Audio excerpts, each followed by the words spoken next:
26. januar 2021. godine. Zašto su stranci počeli masovno da se venčavaju u Srbiji?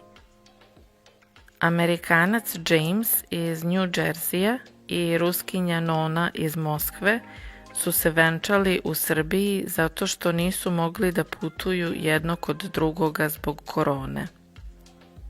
U poslednjih nekoliko meseci je bilo 25 venčanja stranaca u Beogradu.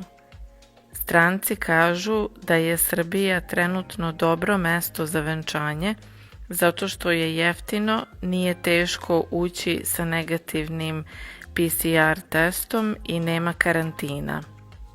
Sada ovo zovemo bračni turizam. Vocabulary: početi, to start. Masovno, massively. Venčavati se, to get married. Venčanje, a wedding. Bračni, marital.